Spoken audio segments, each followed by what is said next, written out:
Hola, soy Brenda Palafox, integrante de Proyecto Migala. Muy buenas tardes a todas las personas que nos acompañan a través de la transmisión en YouTube de la OPF Migala, en este día que sin duda es de lucha para todas las mujeres. El día de hoy, 28 de septiembre, nos encontramos muy emocionadas por concretar este conversatorio como un valiosísimo esfuerzo en el marco del Día de Acción Global por Aborto Legal, Seguro y Gratuito, de la mano de grandes mujeres, especialistas, activistas, luchadoras sociales de distintas latitudes que defienden a otras en su derecho personal a decidir sobre su cuerpo, su vida y sus decisiones. Una pausita. Nidia, ¿me podrías ayudar a darle correr a la presentación? Que acompañan, guían, informan, reivindicando como primer territorio nuestros cuerpos. De parte de las mujeres del Proyecto Migala, sean todas bienvenidas.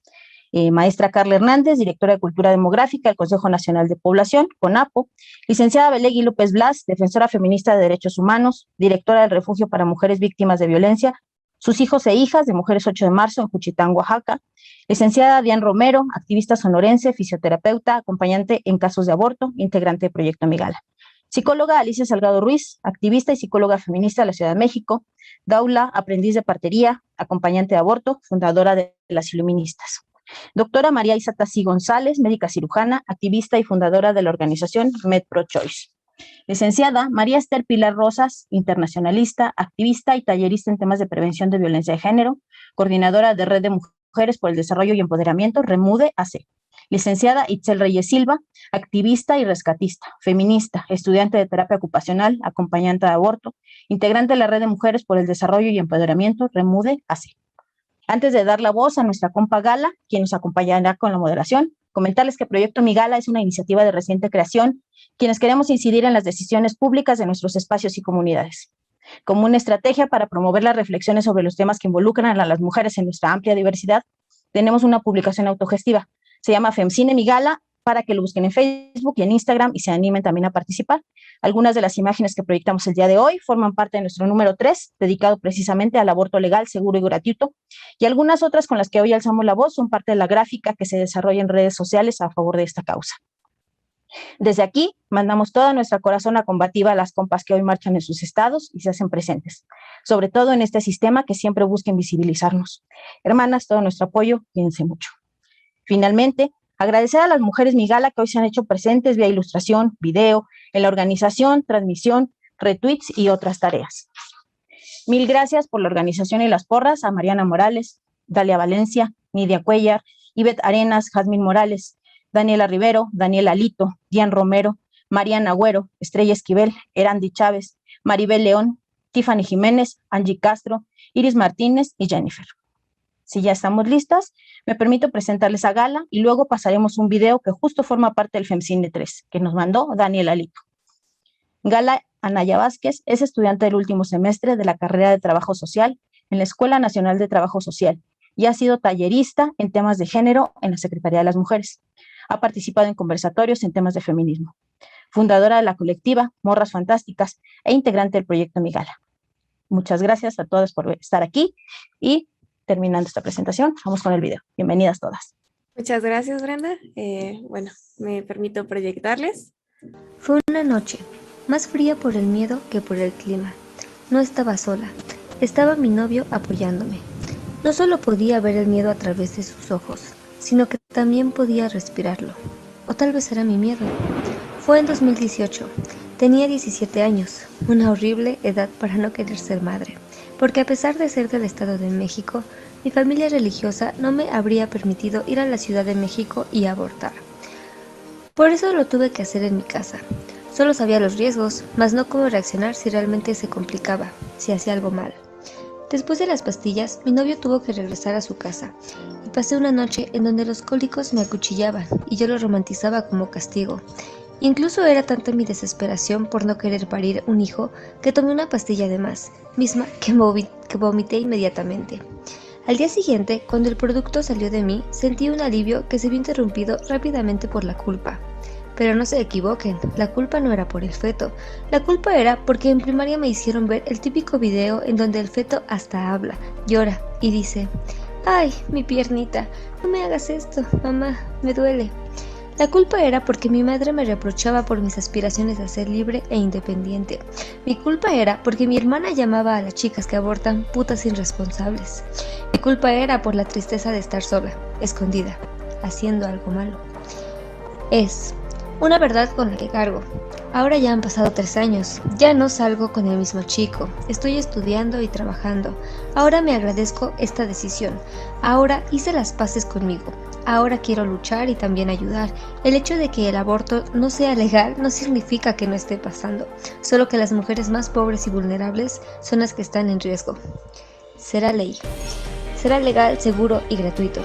Porque se lo debemos a las mujeres que murieron en el intento de decidir, porque se lo debemos a las niñas a las que no les pudimos dar educación sexual, a las adolescentes que no les pudimos brindar anticonceptivos o a las que sí, pero les fallaron. Y porque no se lo queremos deber a más mujeres muertas. Elisa, muchas gracias a quien nos dio este video, está precioso, unas grandes anécdotas, ¿no? Tristes que se repiten al día de hoy. Bueno, pasando, quiero darle la palabra a la maestra Carla Hernández Torres, que nos va a ayudar también con una presentación de PowerPoint. Entonces, Nidia, te pido que empieces a proyectarla mientras le hablo de su semblanza. Bueno, ella es directora de Cultura Demográfica del CONAPO.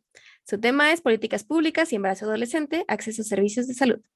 Es egresada de la Universidad Tecnológica de México en Ciencias de la Comunicación y con posgrado de Mercadotecnia con trayectoria de más de 10 años en el sector público, con especialidad en temas de derechos humanos, derechos de niñez y adolescencias, derechos sexuales y reproductivos, prevención de las violencias hacia las niñas, adolescentes y mujeres y comunicación con perspectiva de género y derechos humanos. Se desempeñó como consultora de análisis de mercados en el ramo asegurador. Colaboró en la estación de televisión IPN Canal 11, en la Subdirección de Planeación de Medios y Relaciones Públicas. Durante 5 años fue subdirectora de difusión de la Secretaría Ejecutiva del Sistema Nacional de Protección Integral de Niñas, Niños y Adolescentes, la CECIPINA, trabajando con especial énfasis en la comunicación con perspectiva de niñez y adolescencias, desarrollando alianzas para la difusión de materiales relativos a la garantía de los derechos humanos y diseño de contenidos editoriales. Actualmente es directora de Cultura Demográfica en la Secretaría General del Consejo Nacional de Población, coordinado el diseño, desarrollo e implementación de la campaña de comunicación de Estrategia Nacional de Prevención del Embarazo Adolescente, en APEA.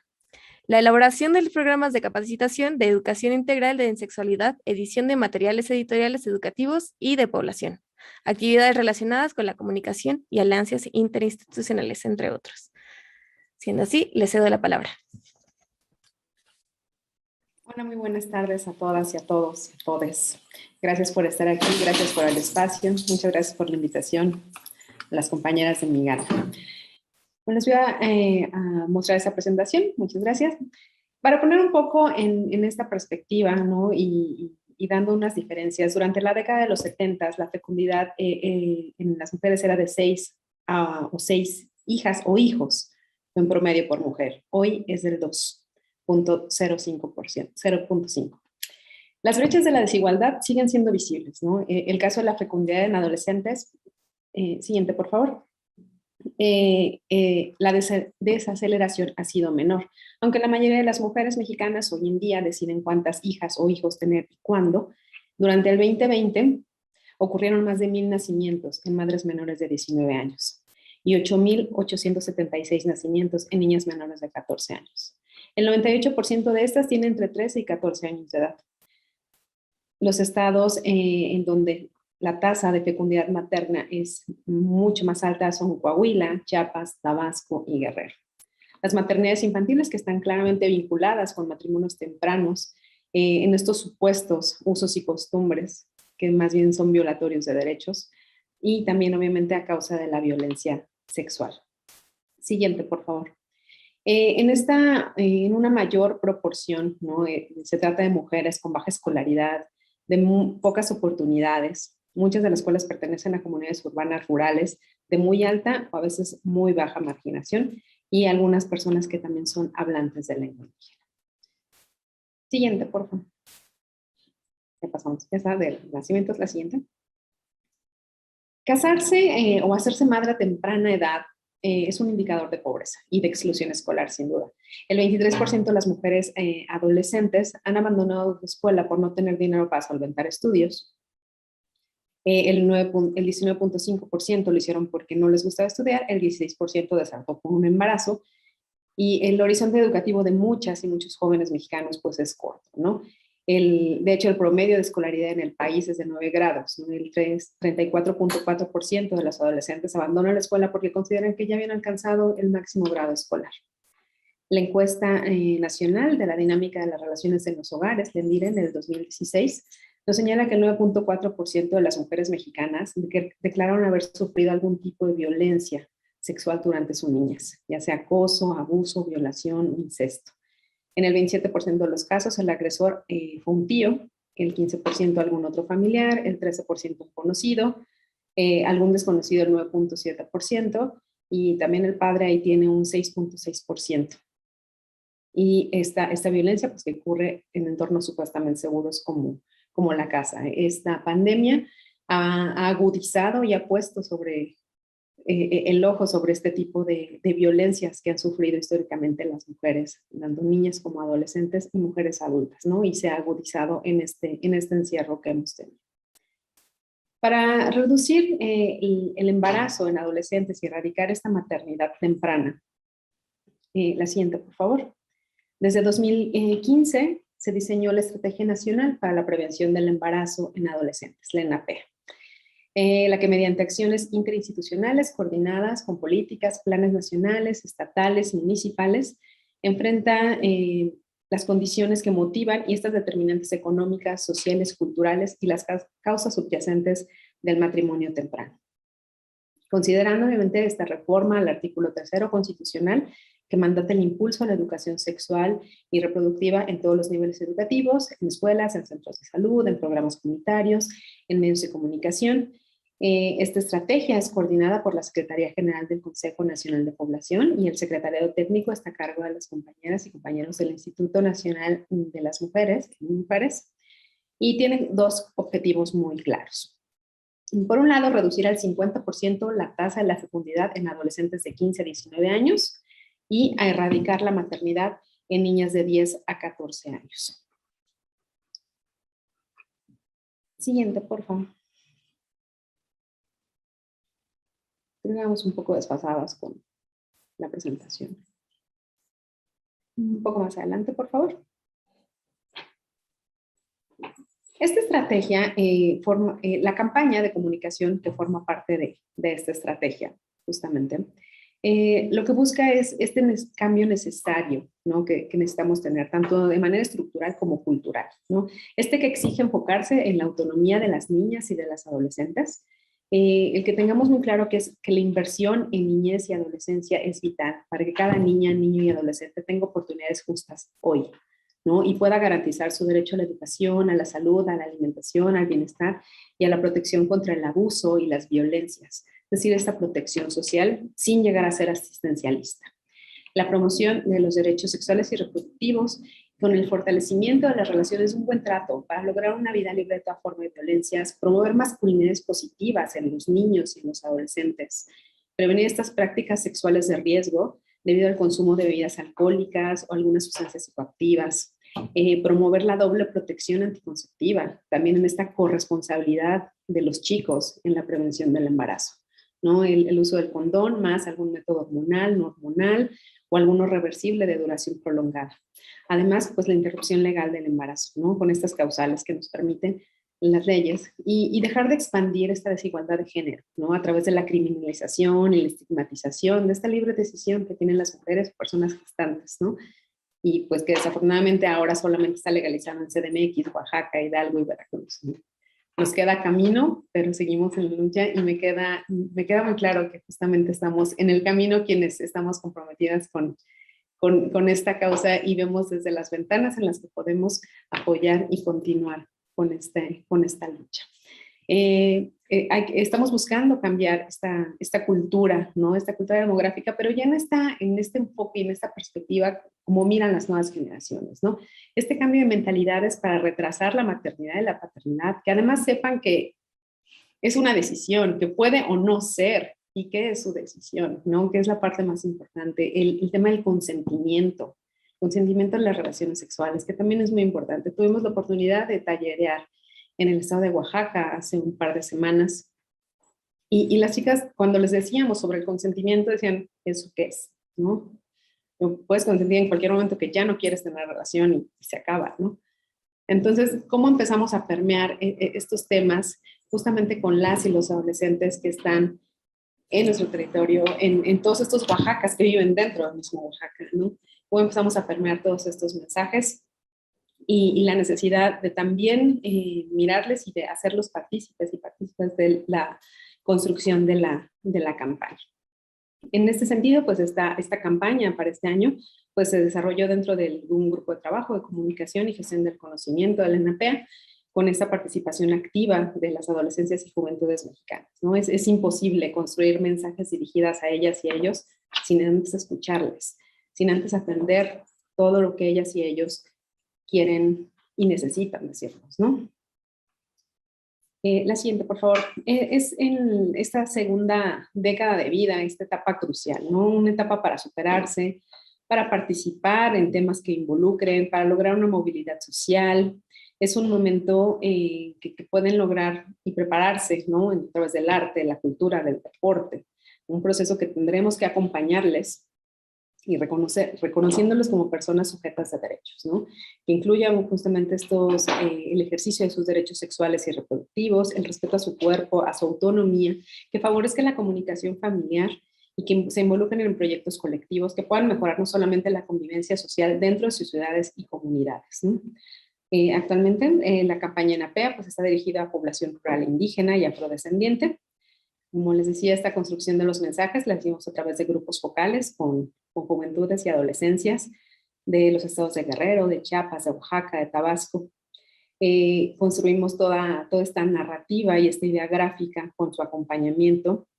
Este llamado al yo decido, ¿no? Yo decido sobre mi cuerpo como mi territorio, como mi espacio. Yo decido si quiero o no tener novia, novio, si quiero o no tener relaciones, si quiero o no ser madre en este momento, ¿no? ¿Cómo hacemos para dedicarse a lo que ellas y ellos quieran, ¿no? Yo decido cómo quiero llevar, ¿no? Mi vida, siempre y cuando en este respeto, empezando por una o uno mismo, y pues también en la parte de la comunidad, y este sentido y este factor comunitario que también se tiene, ¿no? Muchas hallazgos que tuvimos dentro de estos grupos focales fue justamente que las chicas, tanto las de Guerrero como las de Oaxaca, coincidían en que necesitaban como más información sobre su salud menstrual, ¿no? Este llamado a que los productos de higiene íntima fueran gratuitos, al igual que el condón, ¿no? Y ellas ponían ¿por qué sí regalan un condón? ¿Por qué no me regalan una toalla? ¿No? Entonces, en este sentido, este llamamiento que nos hacían, ¿no? Las autoridades de cómo hacemos para que sí suceda, para que el centro de salud sí esté abierto, porque sí luce lindo, pero pues no hay servicio, o el servicio es deficiente, ¿no? ¿Cómo hacemos y cómo impulsamos y vamos haciendo cadenas y estas redes de apoyo, tejiéndolas fino con su acompañamiento, dado que ellas y ellos son las que necesitan, ¿no? Estos servicios. Derivado de ello, y pues con una alianza con Child Found México, logramos hacer un calendario menstrual, el cual también pudimos imprimir un primer tiraje. Es una herramienta que justamente es para las chicas, para que puedan conocer a lo largo de su ciclo lo que va ocurriendo en su cuerpo y vayan tomando notas, ¿no? Y se vayan conociendo en este autoconocimiento y apropiándose de su espacio, de su territorio, ¿no? Fue hallazgos muy interesantes los que pudimos colaborar. Toda la idea gráfica también es producto de las chicas, de dos chicas de Guadalupe y Tania de la comunidad de Magdalena en el estado de Oaxaca. Entonces, este acompañamiento, esta participación activa en donde no solamente es de, ay, bueno, sí, te voy a escuchar, tal, ¿no? ¿De qué se trata esta política pública? De escucharles, de hacer y desarrollar todos estos mensajes a través de sus voces. No podemos, debemos dejar más bien de tener esta mirada adultocéntrica, ¿no? Decir, yo creo que quieren esto, yo creo que necesitan esto. No, escucharles. Y esta participación, obviamente la que tienen derecho, y así lo mandata la Ley General de Derechos de Niñas, Niños y Adolescentes, ¿no? Es derecho a la participación en los temas que les conciernen esto les concierne, sí, los derechos sexuales y reproductivos no son un favor que les hacemos las personas adultas hacia las chicas y chicos, son derechos humanos, ¿no? Y en la medida en la que entendamos eso y que sensibilicemos a madres, padres, familia, personas cuidadoras, de que no les estamos haciendo ningún favor y que tampoco es que les estemos sobreprotegiendo al evitar hablarles de determinado tema, ¿no? Queda un minuto. La educación integral en sexualidad es necesaria no solamente para la prevención de un embarazo a edad temprana, sino también para la prevención de las violencias. Tenemos en la INAPEA pues un micrositio dirigido al personal educativo y madres, padres, personas cuidadoras, los micrositios de Cómo le hago, Mirada Joven, justo para chicas, chicos, la línea de atención telefónica Yo Decido, que no solamente atiende temas de planificación familiar como antes se decía, sino en esta integralidad sobre salud sexual y reproductiva. Muchas gracias. Muchas gracias, Carla. Les recuerdo a los que nos están viendo que en la sección de comentarios de YouTube pueden dejar todas sus preguntas, comentarios acerca de lo que han hablado las expositoras. En este caso, Carla, les contestaría al finalizar este primer bloque. Te agradecemos mucho. Sumamente interesante, importante este tema de salud sexual, reproductiva y de menstruación, obviamente. Entonces, por favor, pasamos con la licenciada Belegui López Blas, defensora feminista de derechos humanos. Es tema a abordar violencia sexual y aborto. Mujer juchiteca, licenciada en Política y Gestión Social de la UAM Xochimilco y maestrante en Políticas Públicas por la misma universidad. Se ha desempeñado coordinadora de Políticas Públicas en la Red Nacional de Refugios AC, así como subdirectora de Políticas Públicas del Centro Estatal de Prevención Social de la Violencia y la Delincuencia en Saltillo, Coahuila.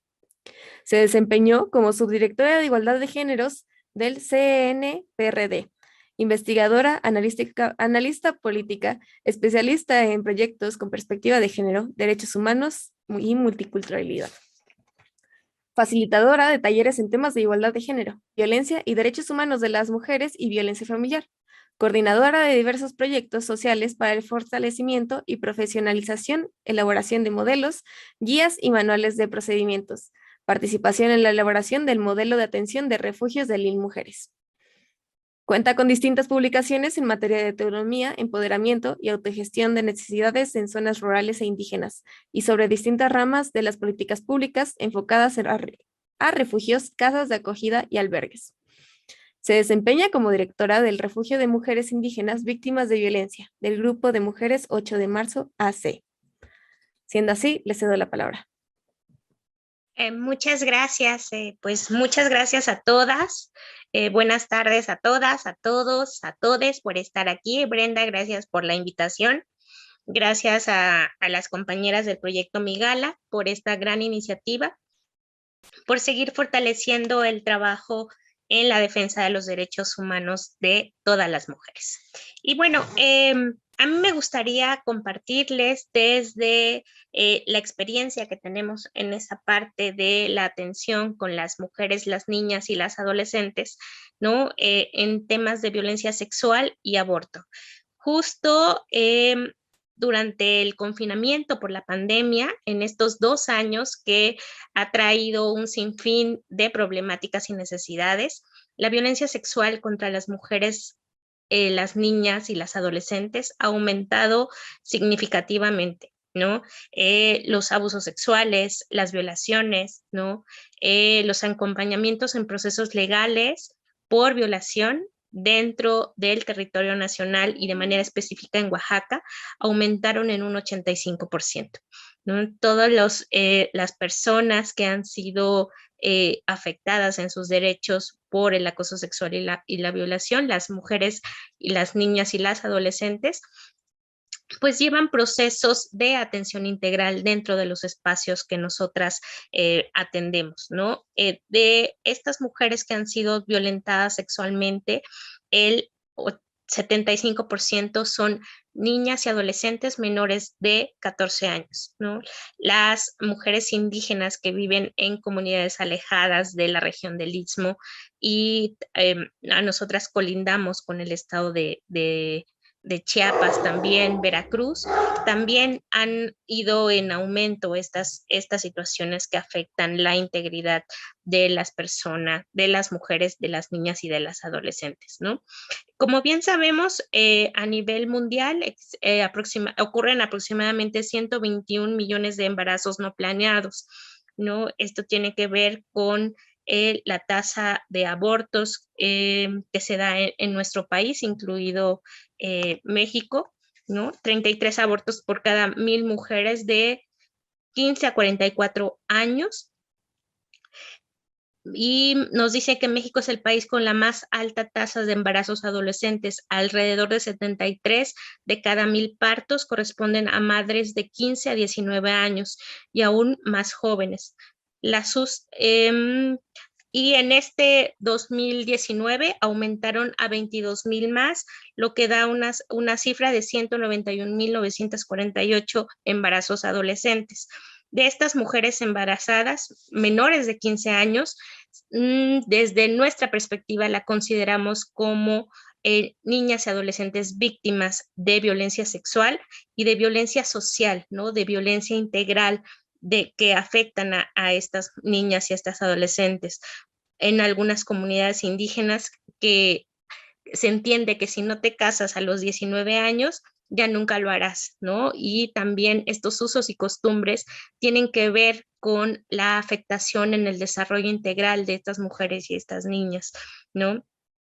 Incluso en algunas comunidades de las regiones siguen vendiendo a las niñas y a las adolescentes, ¿no?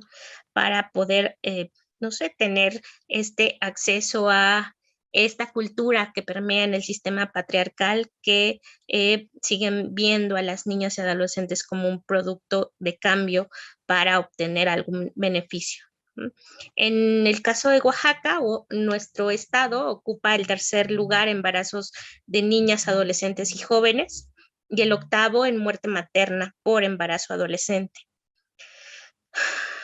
Además, la Encuesta Nacional de Salud y de Derechos de las Mujeres Indígenas destaca que 68.5% de las mujeres jóvenes indígenas de Oaxaca se casan entre los 9 años y los 19 años, ¿no? Y 26% lo hacen a los 15 años o menos, cuando la edad promedio para el matrimonio en la población mexicana es casi de 22 años, ¿no? Entonces, en todo en Oaxaca tenemos niñas que están casadas desde los 9 años y esto permea e implica una dura realidad para nosotras, las niñas y las mujeres y las adolescentes en comunidades indígenas, por la falta de acceso a derechos, sobre todo los derechos que tienen que ver con el derecho a la educación, el derecho a la salud y el derecho a la justicia, que son de los 3 principales que tienen esta afectación para que las mujeres indígenas puedan desarrollarse y acceder a que sus derechos sean garantizados, ¿no? Entonces, en este proceso, como lo vuelvo a mencionar, de confinamiento, hemos estado acompañando diversos casos de violación y abuso sexual en el estado, ¿no?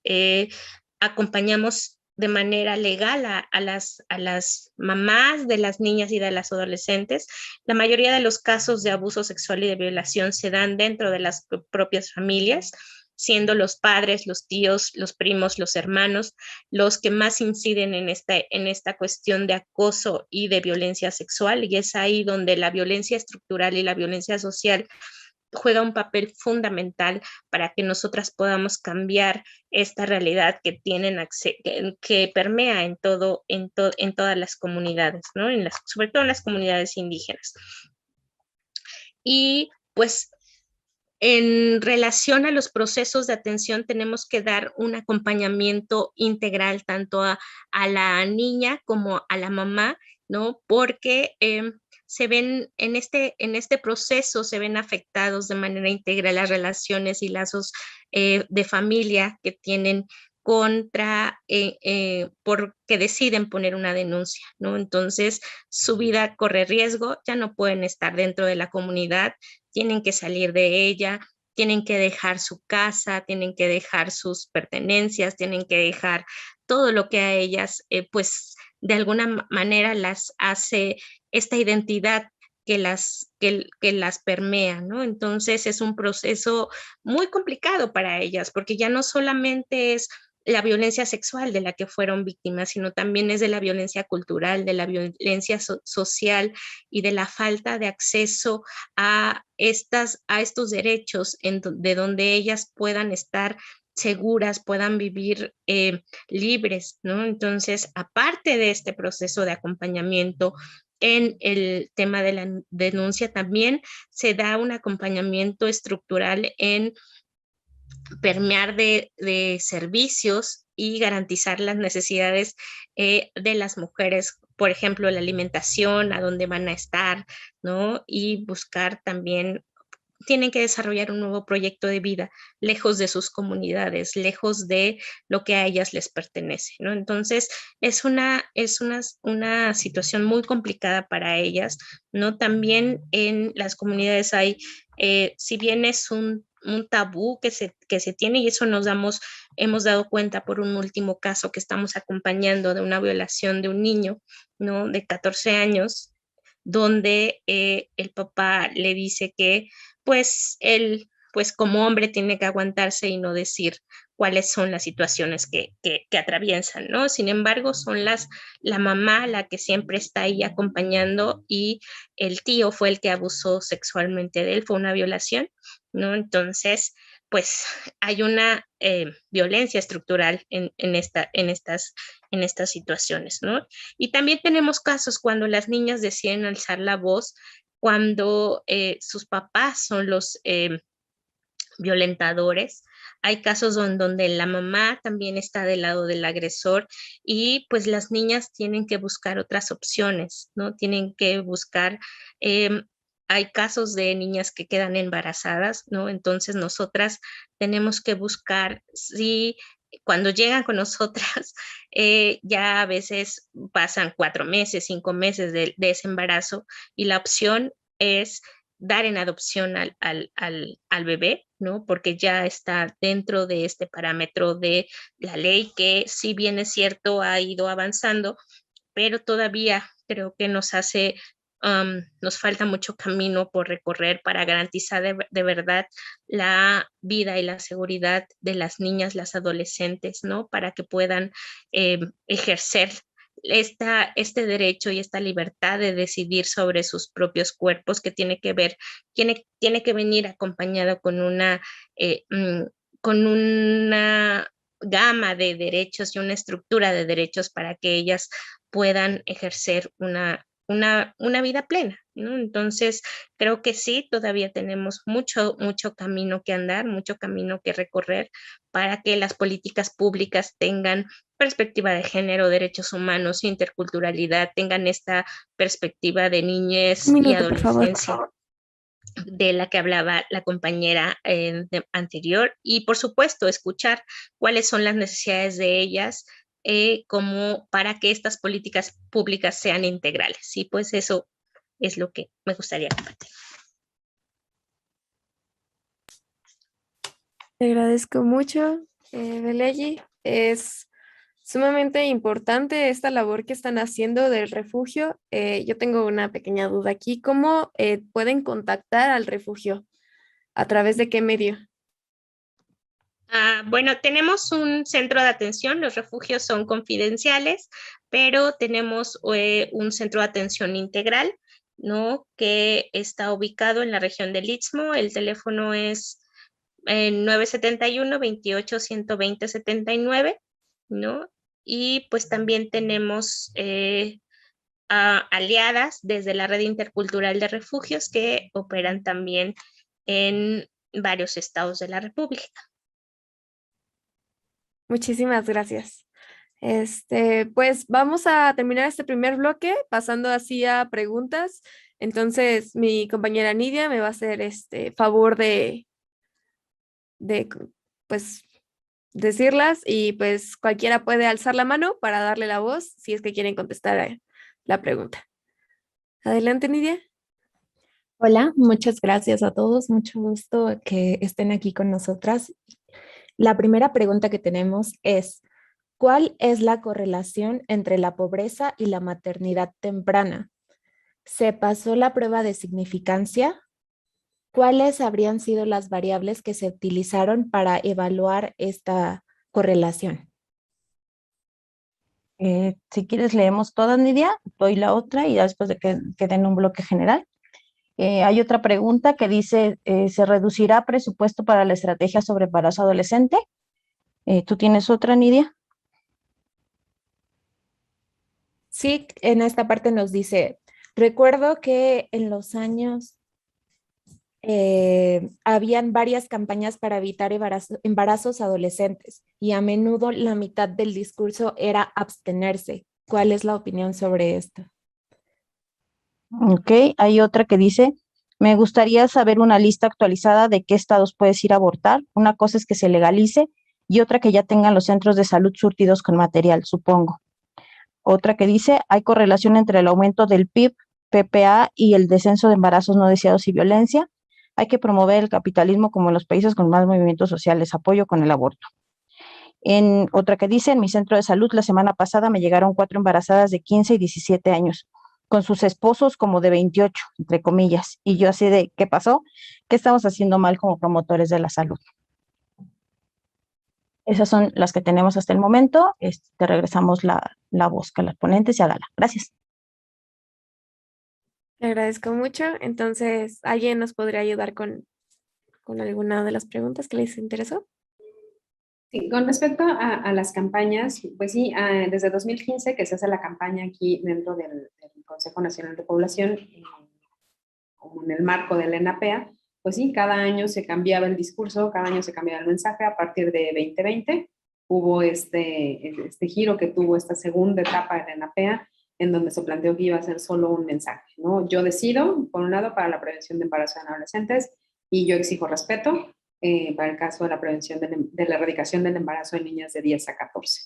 ¿No? Estamos ciertas que la parte del abstencionismo, pues no, y justo como lo decía, lo que estamos promoviendo es la educación integral en sexualidad, ¿no? Cómo promovemos esta autonomía en los derechos de las niñas, niños y adolescentes, ¿no? Promover la educación integral en sexualidad, pues desde la currícula en SEP. Hay otro grupo de trabajo de educación integral en sexualidad y capacitación, en donde también está liderando la Secretaría de Educación Pública. Y justo lo que estamos haciendo es eso, armar un programa de capacitación en materia de educación integral en sexualidad para el personal y la comunidad docente, una capacitación en una modalidad en línea, y también se está trabajando en las currículas, ¿no? Cómo hacemos este cambio y este ingreso de la educación integral en sexualidad desde la currícula, no solamente en primaria, sino también en secundarias, ¿no? Entonces, por ese otro lado se está allanando el tema de la educación integral en sexualidad. En ningún momento estamos hablando como de abstenerse, sino en este ejercicio libre, responsable, informado, placentero de derechos sexuales y reproductivos. El tema que también hacía algo de pobreza, justamente estas brechas, ¿no? De desigualdad y la relación que tiene la pobreza junto con la baja escolaridad y también los matrimonios tempranos. Y en zonas indígenas y rurales, pues también un poco al tema de usos y costumbres, está normalizada esta forma de violencia, ¿no? Hacia las niñas y adolescentes. Ahí es por lo que se requiere este cambio cultural que tenemos que ver con esta mirada más hacia la perspectiva de derechos humanos. Gracias. Le agradezco mucho, maestra Carla. Adelante, licenciada Pilar Rosas. Bueno, primeramente, buenas tardes a todas y a todos. Me gustaría responder la pregunta en cuanto a la despenalización y la relación con la implementación de los servicios de salud pública.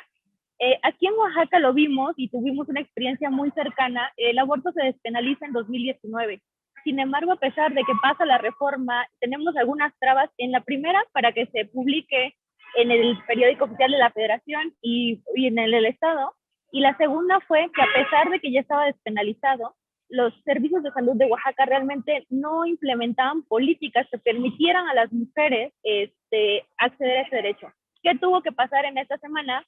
la diputada Magali López envió la iniciativa para que los sistemas de salud de Oaxaca puedan promover de este derecho a las mujeres, ¿no? Y lo vimos, de hecho, en fechas muy recientes, tendrá como unas 3 semanas, que a pesar de que ya llevamos 2 años con la despenalización, nos tocó el caso de que dentro del sector salud retuvieron a una compañera diciéndole que la iban a acusar en el MP y demás cosas, ante el desconocimiento de que ese derecho ya existe y que por lo tanto ella no podría ir a la cárcel, ella siendo mayor de edad, ella ejerciendo ese derecho a su libre elección y a su libre, pues, y a su libre decisión. Ella intenta acceder, sin embargo, creo que todavía hay un gran camino. Los estados en donde ya está despenalizado es Oaxaca, bueno, es la Ciudad de México, que es la primera entidad, después en 2019 Oaxaca, de ahí se da en Hidalgo, en Veracruz, y actualmente con las discusiones que se dan en torno a la Suprema Corte de Justicia de la Nación, vemos que tampoco ya está penalizado en Coahuila. Sin embargo, falta un camino muy largo por recorrer.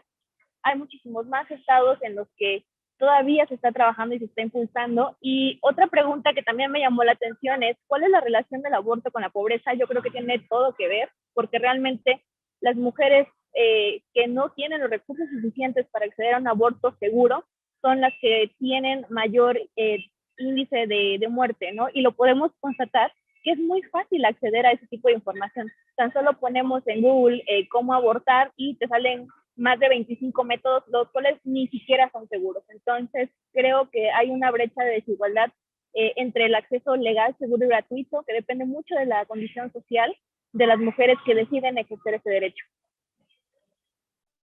Muchas gracias, Pilar. ¿Alguna otra ponente? Adelante, Beley.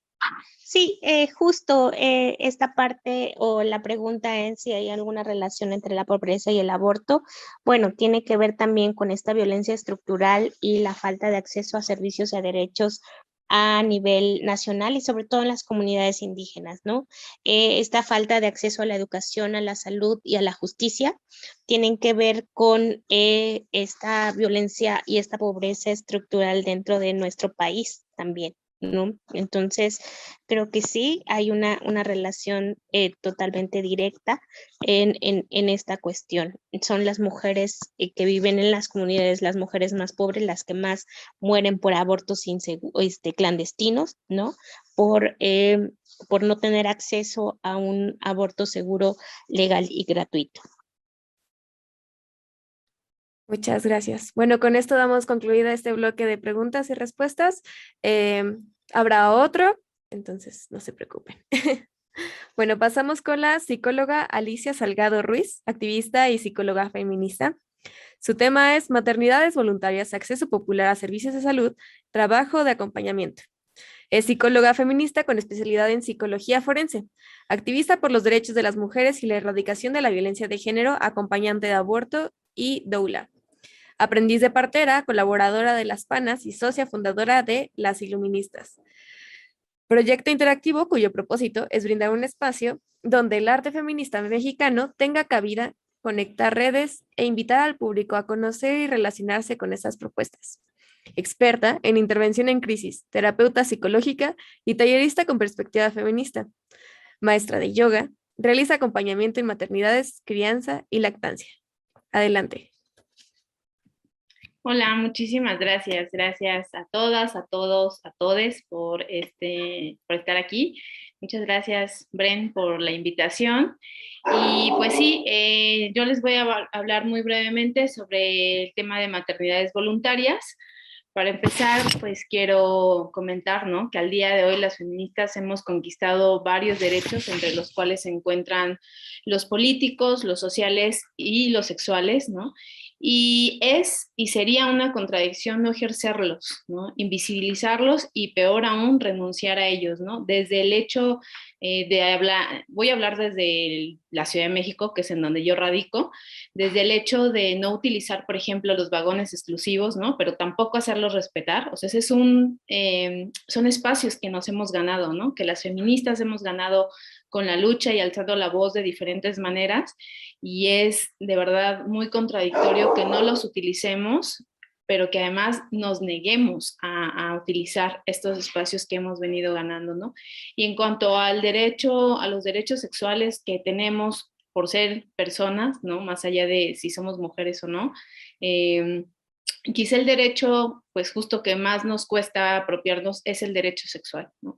Porque hay muchísimos tabús en torno a la sexualidad, porque el patriarcado, ¿no? Y la misoginia de la sociedad en general no nos permite hablar abiertamente de los temas sexuales, y por ende, pues no podemos acceder a la información y tampoco nos atrevemos a buscarla o a preguntar, porque son temas que desde muy chicas nos han enseñado que no debemos hablar, ¿no? O sea, siempre estamos como siendo calladas y siendo minimizadas cuando, no sé, ¿no?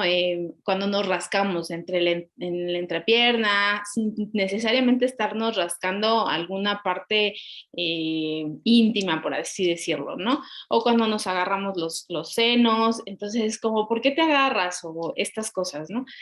Entonces, bueno, este es el derecho sobre los, o bueno, más bien, el tema sobre nuestros derechos sexuales y reproductivos es un tema del que deberíamos de hablar con las niñas, con los niños y con las niñas desde muy, muy pequeños, ¿no? O sea, es algo que tenemos que empezar a masticar la información para podérselas, para pasar, para que crezcan estas nuevas generaciones entendiendo que las maternidades voluntarias son justo así, ¿no? Deben de ser voluntarias, ¿no? No deben de estar impuestas, no deben de ser obligadas, no debe de ser, no nacemos las mujeres o las personas gestantes o nuestro propósito en la vida es ser madres, ¿no? O sea, tenemos que romper con esas barreras. ¿Y cómo lo vamos a hacer?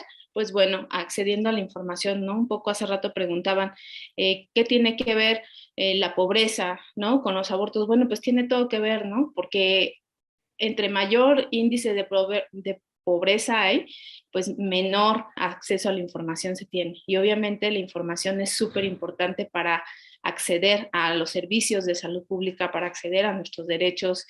Y bueno, pues las mujeres que decidimos maternar, debemos, debe de empezar la maternidad desde ser decidida por una misma, ¿no? O sea, a mí me causa mucho conflicto de repente cuando dicen maternidades deseadas.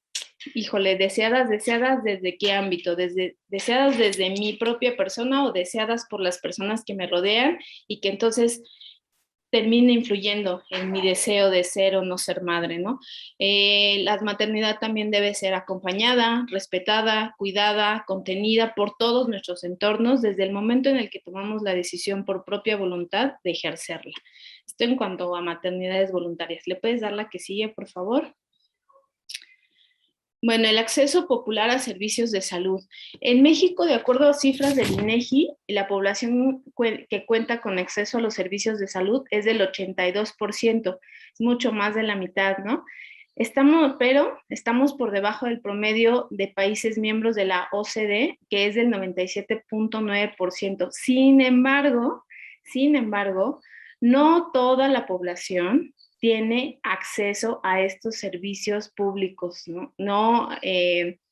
No solamente en las zonas rurales del país, sino en zonas urbanas como la Ciudad de México.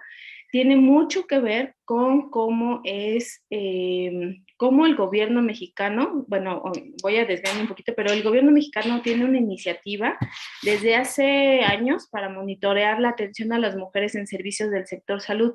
La realidad es muy diferente, ¿no?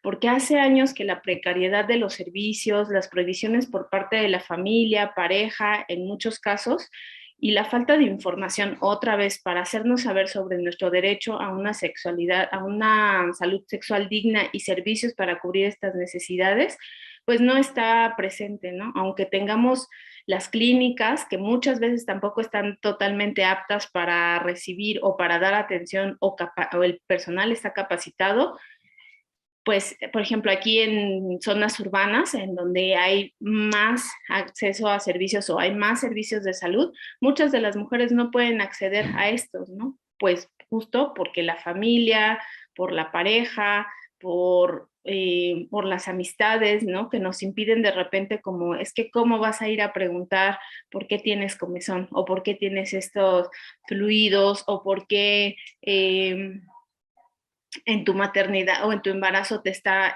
sangrando o, en fin, ¿no? Una serie de temas de los cuales ni siquiera nos atrevemos a hablar, ¿no?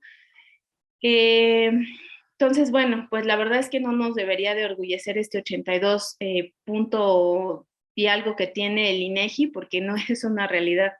Y tampoco nos debería de enorgullecer que el gobierno mexicano tenga esta iniciativa del 2012 para darle seguimiento pues a la atención, ¿no? Que las mujeres tenemos en cuanto a servicios de salud pública y sexual, porque pues no, pues prácticamente no existen. Y uno de los derechos que todas las personas tenemos, pues es que tenemos derecho a vivir libres de discriminación, riesgos, amenazas, coerciones y violencia en el campo de la sexualidad y la reproducción. Este es un derecho para todas las personas. Después ya la que sigue, por favor.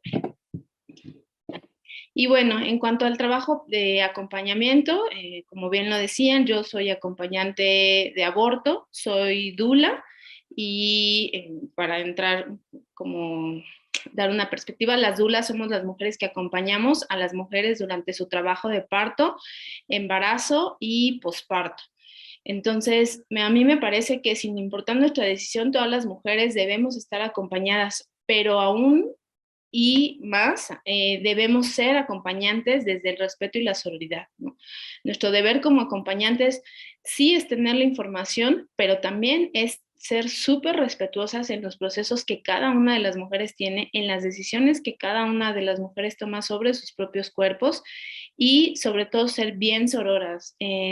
A veces, pues, nos gana, ¿no? O nos enganchamos mucho con las situaciones que están viviendo las mujeres, pero nosotros no sabemos desde dónde vienen estas decisiones y no somos nadie para poder hablar o tomar decisiones sobre los cuerpos de estas mujeres. Estamos ahí para acompañar y lo debemos de hacer así, con todo el respeto y toda la sororidad posible.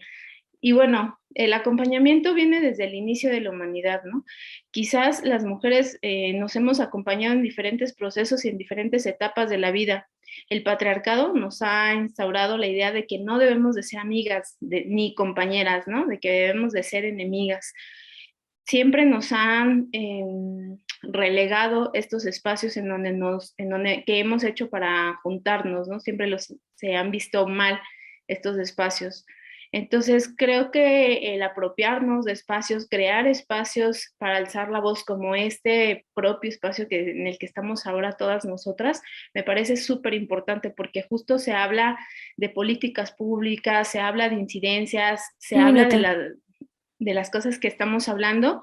Y bueno, pues es bien sabido que el acompañar nos empodera, nos hace crecer, nos fortalecen las redes de apoyo y eso es lo que necesitamos, ser compañeras, ser una con la otra y estar en el mismo camino de lucha sin juzgar. Muchísimas gracias.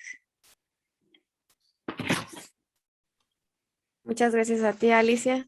Es un tema que se debe de considerar más en las cotidianidades y en el hablar, ¿no? Desde la mirada feminista.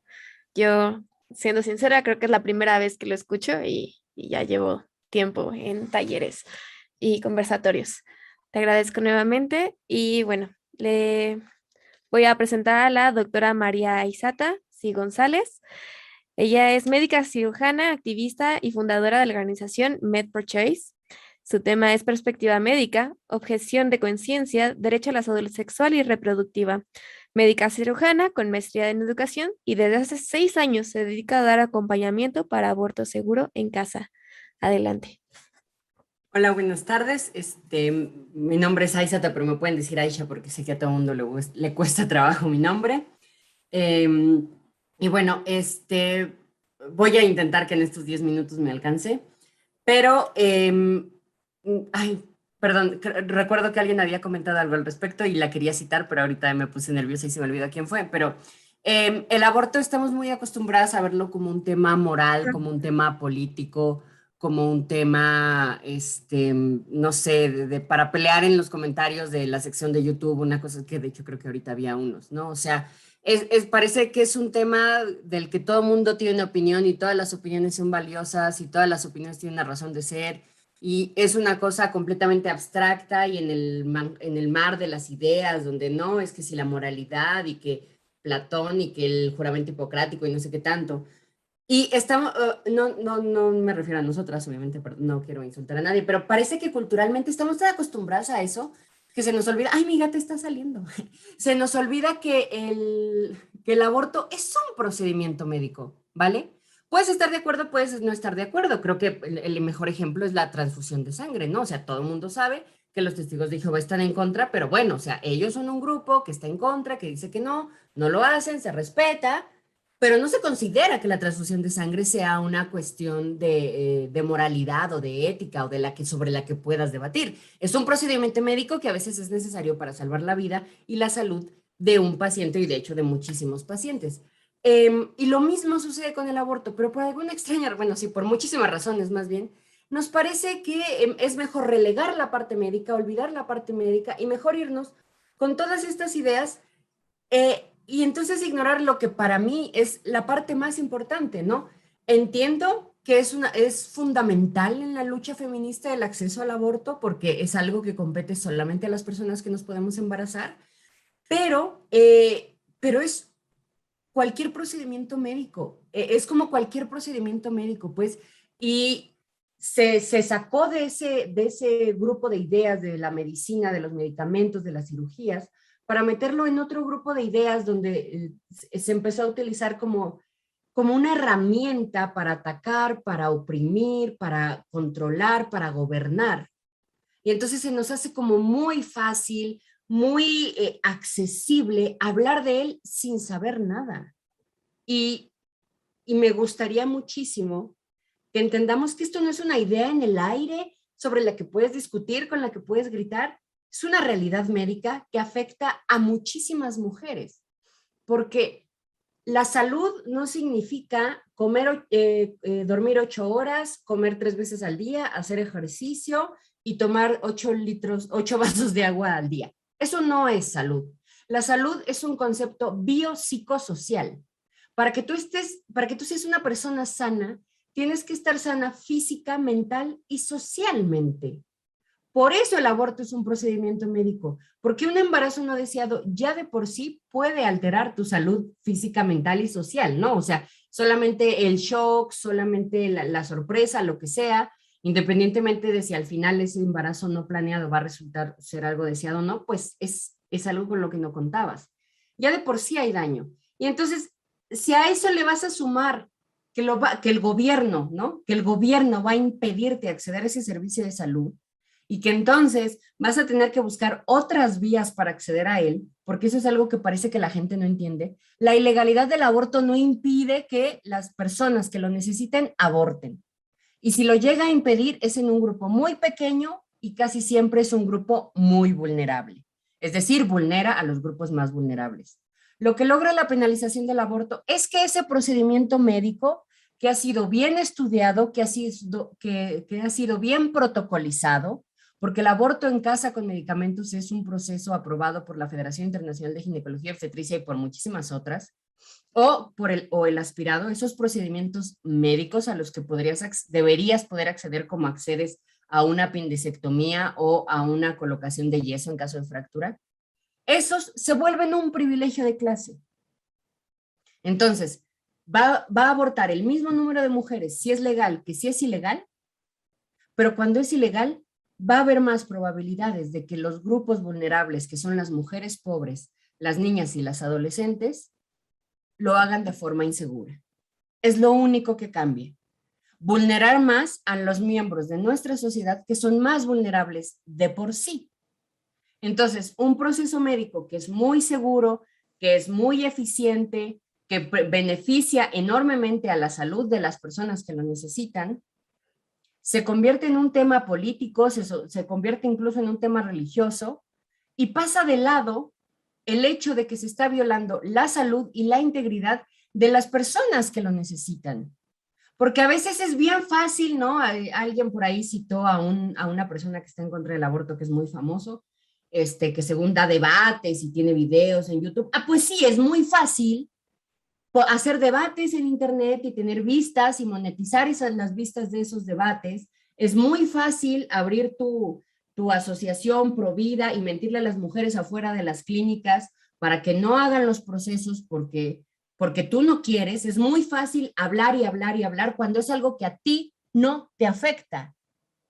Y tú dirás, pues a ti no te afecta. Pues no me afecta porque vivo en Ciudad de México, porque soy médica cirujana y porque además, gracias a mi privilegio de muchas cosas, yo me logro operar, porque la mayoría de las mujeres de mi edad que quieren operarse para no tener hijos, el gobierno no la respeta, pero eso es otro tema. A mí no me afecta como persona que se puede embarazar, pero sí me afecta como profesional de la salud. Porque no solamente se trata de que las mujeres, bueno, que las personas que necesitan abortar, no pueden acceder a él, sino que el personal de salud que necesita brindar el servicio no lo puede hacer bien, no lo puede hacer de la mejor forma por esas mismas leyes. Porque si una persona lo necesita, en lugar de ir, voy con mi médica de confianza, voy con mi ginecóloga de confianza, no, a preguntarle si me puede ayudar, no, lo más seguro me va a decir que no, mejor me voy a otro lado.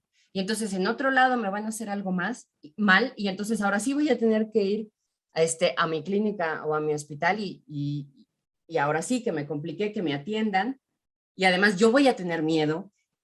Y si el personal de salud pues es amable, pues me trata bien y no, si el personal de salud es amable, pues me tratará bien. Pero hay muchas mujeres que sufren, de por sí la violencia obstétrica está normalizada, pero que sufren horrendo porque las presionan para que confiesen lo que van a hacer, cuando ese no es nuestro trabajo. Pero estamos, o sea, hay un miedo tan grande hacia el personal de salud y sobre todo para las personas involucradas que están embarazadas y que quieren interrumpir sus embarazos, que la prioridad ya no se vuelve que tú estés bien, la prioridad se vuelve no meterte en problemas con la ley. ¿Por qué el personal de salud debería ser perseguido legalmente por darle atención médica a quien la necesita? Es una cosa estúpida. La decisión de abortar está entre la persona que está embarazada y el personal de salud que va a realizar el proceso. Ahí es donde se toma la decisión, no en los juzgados, no en el Senado, no en los debates de internet, no en la sección de comentarios. Se toma entre una persona que con su cuerpo tiene una condición que no desea, que amerita un tratamiento médico para mantener su salud física, psicológica y social, y el personal que debe estar entrenado para brindárselo. No deberíamos por qué tener miedo a las leyes, ¿vale? Es una cosa, es como si la ley le impidiera no sé, a los taxistas llevar su carro al verificentro. Es una cosa estúpida que se nos impida prestar un servicio médico. Es un servicio médico. Dejen de hablar del aborto como si fuera un tema de moralidad o de ética o de religión o de espiritualidad. Es un problema de salud. Si tú no estás embarazado, no estás embarazada, no te metas, no es tu problema. Yo sí, yo voy a tomar esa decisión con el personal de salud. ¿No quieres hacer abortos por los motivos que sean? Me pidieron que hablara de la objeción de conciencia. Yo personalmente, me encantaría que en un futuro así fuera, creo que si vas a ser objetor de conciencia, no estudies medicina, no estudies medicina. Nadie estaría de acuerdo en un juez que no firma un divorcio porque es cristiano y está en contra de los divorcios. Nadie. Un minuto. Nadie, sí me doy a entender, si vas a ser servidor público, no estudies medicina, porque la medicina literalmente es un servicio para el público. Si eres una persona que está en contra del aborto, estudia otra cosa, dedícate a otra cosa. Pero bueno, mientras no sea así, una cosa es la objeción de conciencia y otra cosa es negar un servicio. La objeción de conciencia es que se acerque la persona a ti que necesita el aborto y tú le digas, yo no puedo por mis creencias religiosas, toma, te paso esto, tienes que ir con la asistente médica, con el director, yo misma voy y te llevo con mi colega que te va a atender, pero yo no lo voy a hacer. Esa es objeción de conciencia. Y lo único que no debería existir en primer lugar, pero bueno, y lo que hizo la Suprema Corte es que esa objeción de conciencia no se puede aplicar para casos donde haya riesgo inmediato para la vida de la persona embarazada. ¿Vale? No hay aquí una víctima de, ay, es que ya no puedo ejercer mi libertad religiosa para nada. Se trata de mantener la salud de las personas embarazadas. Aquí la prioridad no son tus ideas, no son tus creencias religiosas. La prioridad es que cada una de las mujeres en territorio mexicano y cada una de las personas que se pueden embarazar en territorio mexicano que necesitan acceder al servicio médico de aborto lo puedan hacer sin miedo, sin estigma y sin ser perseguidas por la ley, porque la salud es un derecho humano y es nuestro trabajo como personal de salud darles esa atención, darles ese derecho humano, porque eso es lo que son, aunque se les olvide, humanas. Gracias. Muchísimas gracias a usted, doctora María Isata. Me dejó anonadada. No sé qué mucho que decir, no, creo que tengo que ser imparcial, así que mejor.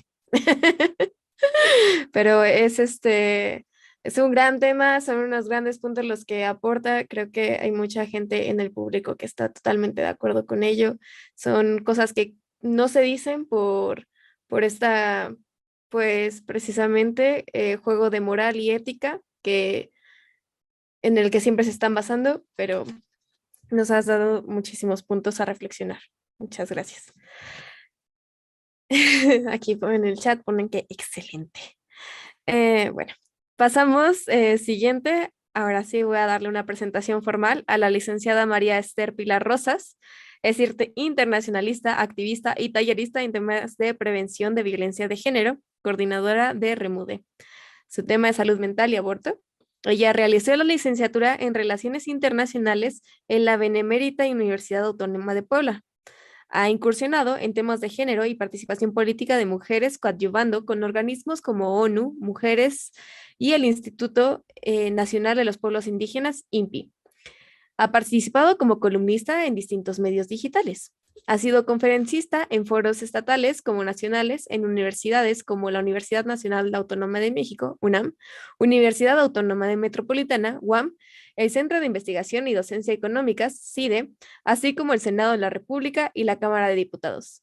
Actualmente se desempeña como coordinadora de la Red de Mujeres por el Empoderamiento, AC, en donde se imparten capacitaciones en temas de género, inclusión y participación política de mujeres en el municipio de Oaxaca. Te doy la palabra, Pilar. Muy bien, vamos a dividir nuestra participación en dos. El día de hoy vamos a estar las compañeras, entonces, Itzel, por favor, si puedes tomar la palabra. Hola, hola. Buenas noches. Apenas venimos saliendo de un evento que tuvimos acá en Oaxaca. Y bueno, nuestro se trata sobre la salud mental, ¿no? Entonces, pues lo mío va relacionado en el antes, en el momento y en el después. Yo creo que en muchas ocasiones al momento de tomar una decisión siempre te juzgan los estigmas, ¿no? Te juzgan los qué va a pasar, los que van a decir y no sé, yo digo que en ese momento, bueno, no se ha comprobado, no hay estudios científicos que comprueben que la toma de decisión te provoca algún problema como el duelo, como la depresión, como lo suelen decir en los ámbitos psiquiátricos, pero yo también creo que eso no es cierto, que te provoque como depresión, ¿no? Sino que lo que lo ocasiona es los comentarios que se dan. Tengo todavía como 4 minutos, ¿verdad? Son los comentarios que se dan, ¿no? Son los comentarios con los que hemos crecido desde las bases, desde que somos niños, en este caso, en la adolescencia, en que esa toma de decisiones mala, de que dijeran ahí por la iglesia que vas, que te vas a ir al infierno. Dijeran ahí en la iglesia católica, en la iglesia cristiana, ¿no? En general en las religiones, los religiosos. Pero yo creo que todo eso es lo que te hace volar la cabeza en el momento de tu toma de decisión y a veces es lo que te hace arrepentirte, pero yo creo que lo que debe de importar, como decía la doctora de Med Choice, que la verdad yo la he seguido muchas veces en Facebook, en Instagram, y la verdad sus decisiones y sus posts que pone son demasiado interesantes, que me han hecho bien, la verdad. Entonces, la verdad, tiene totalmente mi admiración. y pues yo creo que debemos de seguir realmente lo que queremos, ¿no? tomar nuestra decisión por cómo está nuestra situación, por cómo está realmente cómo está nuestro pensamiento, ¿no? Porque hay veces que puedes tener todo, pero no te sientes lista. Y yo creo que eso también importa demasiado. Yo creo que importa también demasiado nuestra situación económica. Podemos decir, claro que me lo puedo rifar, aunque ya tenga 3, 4 hijos, o como, claro, ya no puedo, ya no doy, ya no da mi tiempo, ya no da mi paciencia, o de plano yo no quiero ninguno en este momento. Yo creo que lo que debe de importar es medir todo lo que tenemos, ¿no? Simplemente decir, ¿sabes qué? No quiero. Y ya. Pero muchas veces en nuestras opiniones han llegado como esos comentarios de ¿por qué lo haces? ¿Por qué es una vida? Etcétera, etcétera. Entonces, yo creo que eso llega a influir en el momento de tu toma de decisión, y algunas ya no llegan a tomar la decisión por esos motivos, por esos comentarios, por comentarios de gente externa, como dije a la doctora, que quien debe tomar la decisión es la persona del cuerpo. Hay veces que en el momento en el que lo realizas o después que lo realizas empieza tu depresión, ¿no? Tu depresión,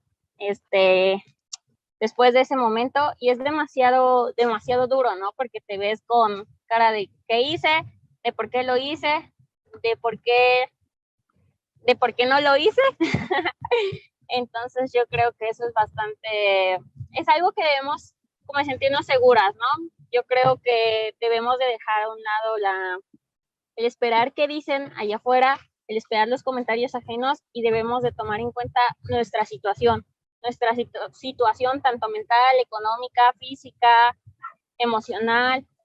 Eso es lo que realmente importa y no lo que están diciendo allá afuera, porque realmente me ha tocado casos de que allá afuera, por lo que dicen, llega a haber depresión, una depresión muy grave, a veces hasta tentativa de homicidio, de suicidio, perdón, ¿no? Por lo que les comentan, o a veces, muchas veces son juzgadas, ¿no? A veces hasta penalizadas. Y ya me pasé de mi tiempo, ¿no, verdad? Ya van 5 minutos. Ok, entonces le cedo la palabra a Pili, de que Muy bien. debemos de respetar nuestra decisión. Muy bien, pues yo voy a retomar desde el punto que aborda Itzel, desde estos mitos que rodean el hecho de cuando nosotras decidimos de manera libre. Está científicamente comprobado de que no existe una depresión posaborto. O sea, toda mujer que llega al punto de decidir un aborto no lo hace como si fuera una decisión al aire. Para ello, la mujer antes tuvo que haber hecho un análisis de su contexto, tuvo que haber pensado todas estas situaciones y coyunturas que se dan alrededor de su vida. Y realmente donde surge esa idea del síndrome posaborto es en la época de los 90, ¿no? Cuando todas estas asociaciones que son antiabortistas en Estados Unidos comienzan con esa fundamentación que ya se ha comprobado inclusive con estudios en México, que realmente el aborto en sí no causa una depresión posaborto. Lo que causa algunos estragos en la salud mental de las mujeres es precisamente las condiciones en las que las mujeres pasan por ese tipo de procedimientos. La criminalización que sufren las mujeres al llegar en primera instancia con el primer personal de salud que las atiende, que muchas de ellas no les creen, o que las revictimizan, o que les cuestionan de manera muy puntual qué fue lo que pasó. O la segunda cuestión que nos hemos encontrado nosotras a lo largo de trabajar con algunas mujeres que han pasado por esta experiencia, también es el tema de que cuando, por ejemplo, están dentro de los servicios de salud porque ya comenzaron un proceso o porque deciden acudir a ejercer ese derecho, es que también sufren de violencia obstétrica, ¿no? Tuvimos el caso de una chica que nos comentó que el personal de salud la dejó casi 2 horas abajo de un ducto de ventilación, ¿no? Con palabras que si bien no eran antisonantes, sí la criminalizaban mucho, y eso al final de cuentas causó un estrago emocional dentro de ella. Entonces, creo que debemos de partir del hecho de desmitificar todas estas situaciones, porque realmente para ninguna mujer esta es una situación fácil. Las mujeres que ejercen su derecho no le deben ninguna explicación a nadie, porque lo están haciendo desde la autonomía de su primer territorio, que es su cuerpo, ¿no? En ese sentido, creo que algo de lo que me gustaría también hablar es que el famoso síndrome de posaborto ni siquiera está validado, ¿no? Por asociaciones de psiquiatría como lo son la estadounidense o la de Reino Unido. Entonces, no existe una evidencia científica, ni estudios cualitativos ni cuantitativos que abarquen de que este tipo de procedimiento pues realmente causen un síndrome posaborto, ¿no? Y que realmente cuando nosotros vemos, por ejemplo, que vamos a las campañas, a las comunidades, vemos que uno de los argumentos principales que nos dan es esas campañas de los grupos religiosos fundamentalmente pro vida, que nos dicen, ¿no? Que maximizan las consecuencias del aborto, cuando realmente el aborto realizado bajo las condiciones adecuadas no causa ninguna de las consecuencias que ellos dicen, ¿no? Nos hemos topado con las cuestiones que les dicen que van a quedar con el útero perforado, que van a quedar infértiles, de que les va a dar depresión, cuando realmente son estigmas que existen alrededor del aborto y que hay que ir atacando poco a poco.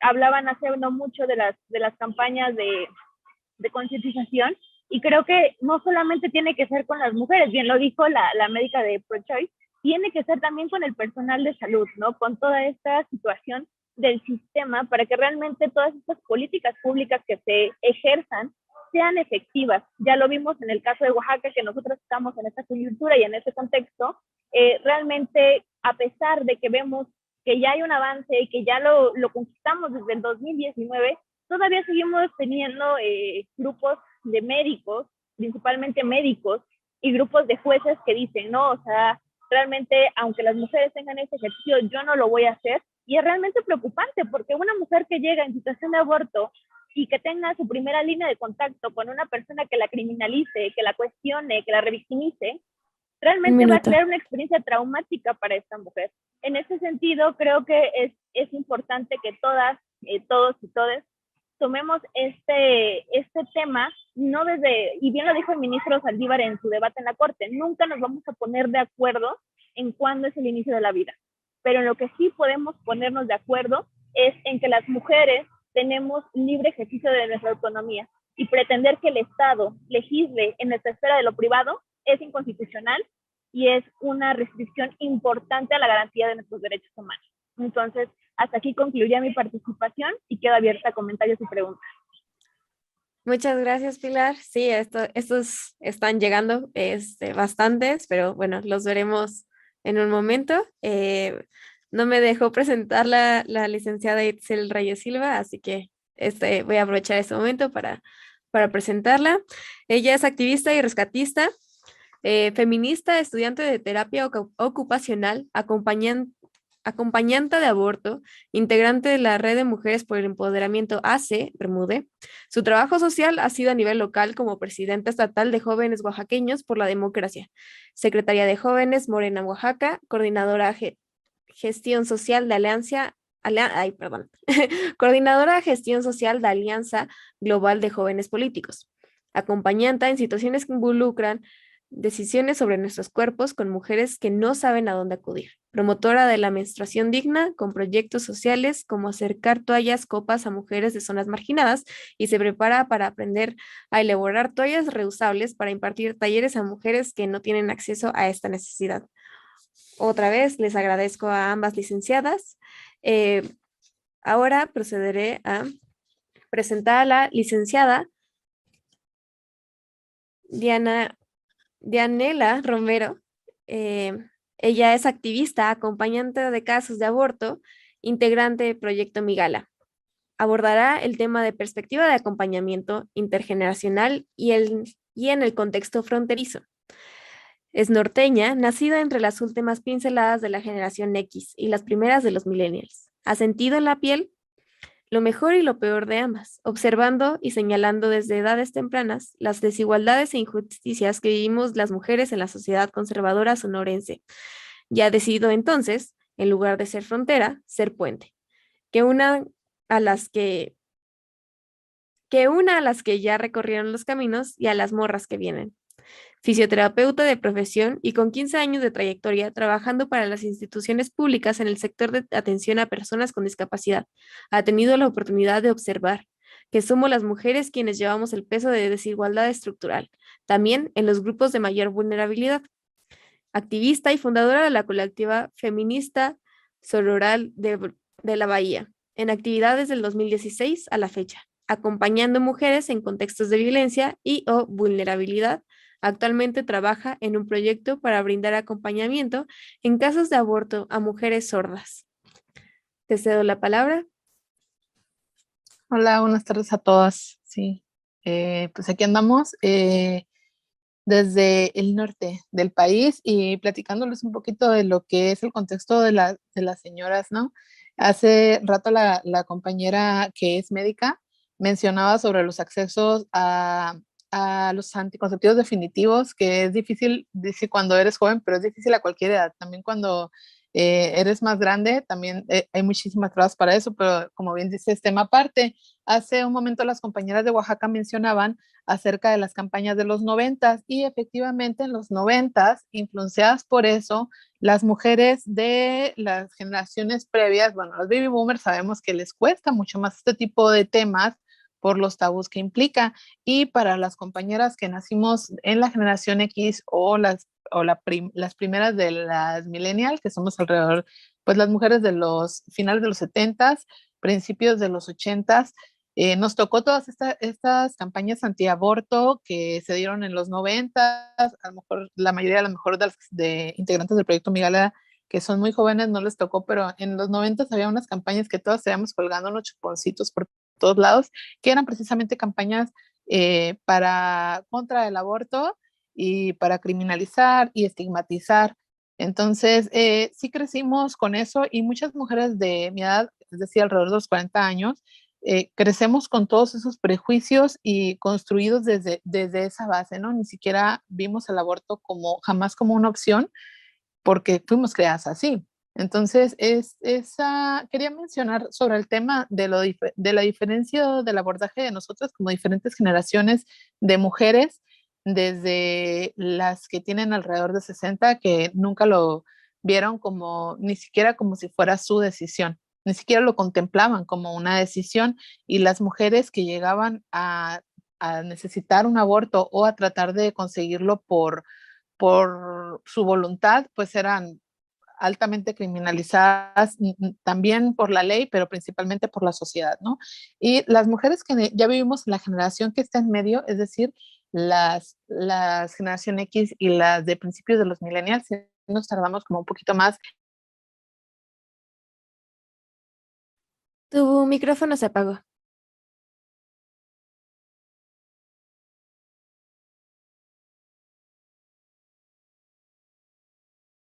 Uy, creo que tuvimos problemas con su internet, quizás. La ha sacado. Pero bueno, tomaremos una pequeña pausa en lo que la esperamos. Mientras, voy a aprovechar el tiempo para presentar a la maestra Brenda Palafox, que no pudimos hacerlo hace un momento. Así que... Perdón. Eso sí, quise activar el micrófono y me salí de la reunión. Ah, ok, ¿Puedo ok. continuar? Sí, adelante, te estábamos esperando. Perdón. Sí tuve un pequeño ahí complicación. Es que estoy en el celular y sí se me complica. Bueno, el caso es que les decía, sí vivimos como la diferencia de las generaciones y lo vinimos a entender en una edad más adulta, cuando comprendemos que el aborto además es un proceso que pueden vivir muchas mujeres aunque no sea voluntario. Es decir, muchísimas mujeres a lo largo de nuestra vida sexual y reproductiva activa, por decirlo de alguna manera, muchas veces si llegamos a tener algún embarazo que terminó en un aborto no voluntario, también podemos llegar a vivir la violencia obstétrica de la que ya han hecho mención las otras compañeras, al llegar a ser pues altamente juzgadas y criminalizadas en los servicios de salud, ¿no? Entonces, eso con el tiempo y con las pláticas con las amigas y cuando se va abriendo un poco este tema a lo largo de la última década, entonces comprendemos que no solo hay criminalización para las mujeres que deciden, que lo toman como su decisión, sino también para quienes no deciden abortar y pasan por esta experiencia que es pues altamente estigmatizada. Entonces, quería hablar un poco sobre eso, sobre la perspectiva que tenemos las mujeres de los 80s y finales de los 70s, que definitivamente pues nos tocó otra época en la que ni siquiera contemplábamos la posibilidad de decidir. ni siquiera lo vemos como una opción. Entonces, simplemente pues te tocó y te tocó porque así fuimos creadas. Entonces, no es una justificación para la razón que existe, pero es una de las razones por las que a muchas mujeres aún les cuesta comprender o empatizar con las otras generaciones, que son ustedes, las millennials y la generación Z, que pues están viviendo no nomás con otro chip, sino con otra información y con otra perspectiva desde la información que han tenido acceso, ¿no? Y que pues hay que seguir adelante con esa lucha por ustedes y por las que vienen. En el sentido, también quería hablarles un poquito del contexto en la frontera norte, porque pues los estados fronterizos, Baja California Norte, Sonora, Chihuahua, Coahuila, Tamaulipas, Nuevo León, tenemos pues mucha influencia del vecino país del norte, ¿no? Entonces ahorita Estados Unidos está pasando en este momento, justo estamos viviendo la historia de retroceso en los derechos sexuales y reproductivos de las mujeres, porque están dándole para adelante, no sé cuánto tiempo llevo, no sé cuánto tiempo tengo para esto. Tienes 5 minutos todavía. Ok, bueno, estamos en la mitad, muy bien. Entonces, quería comentarles sobre esto, que hay un gran, así como que retroceso grande para las mujeres en Estados Unidos y lo que conlleva para las mujeres que vivimos en la frontera.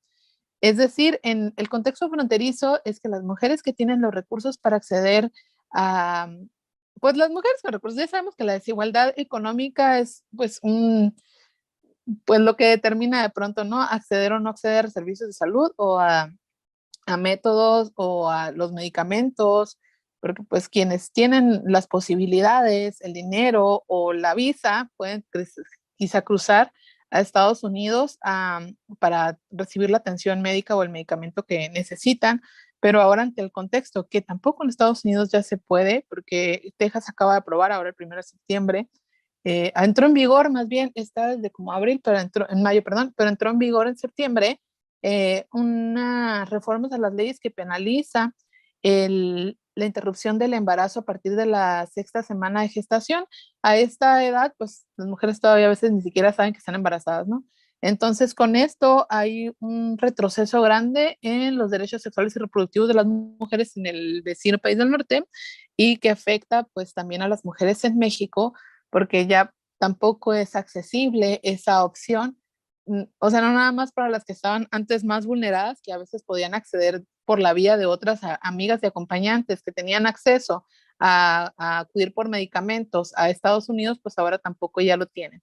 Entonces, eso también vulnera de alguna manera a las redes de acompañantes, porque ya acá en el norte lo que pues ha sido la posibilidad es los grupos de mujeres acompañantes de las diferentes colectivas que afortunadamente han crecido en los últimos años y se han multiplicado. Hay cada vez más grupos de acompañantes en todas las ciudades fronterizas, en todos los estados del norte del país, y somos a fin de cuentas las mujeres ayudándonos las unas a las otras, ¿no? Porque eso es lo que pues nos ha mantenido a flote, nos ayuda a sacar este tipo de temas que ahora se hablan y antes no se hablaban adelante. Entonces, les decía, en cuanto a las leyes, en Estados Unidos está despenalizado desde 1973 y la Suprema Corte está así como a un pasito, es decir, ahora en diciembre, a dar marcha atrás con las leyes que se aprobaron en el 73, es decir, no solo en Texas, que es el estado que actualmente a partir del 1 de septiembre entró en vigor la ley en Texas sobre la criminalización, no de la persona que aborta, no de la mujer o la persona con capacidad de gestar que accede a la interrupción del embarazo, sino de todo su contexto. Es decir, no nada más criminaliza a la persona que está gestando, sino también al personal médico, como lo decía hace un momento la compañera médica de ProChoice, o sea, a todos los compañeros de servicio de salud o de atención médica se les criminaliza, se les puede retirar su licencia para ejercer la profesión. A toda persona, familiar, amigo, vecino, ayudante, acompañante, se le puede criminalizar por ayudar o por prestar información o servicios o acompañamiento a una persona que decide interrumpir su embarazo. Entonces, eso pone a las mujeres de la frontera norte que son acompañantes en una situación en jaque, ¿no? O sea, una situación de vulnerabilidad por estas nuevas leyes que aplican en el vecino país, pero no quiere decir que no puedan cruzar esas leyes la frontera o afectar a las mujeres que tienen la opción de cruzar entre los dos países para poder precisamente acompañar o ayudar a otras mujeres. Entonces, esa realidad del contexto fronterizo sí nos está afectando a todas las de frontera norte.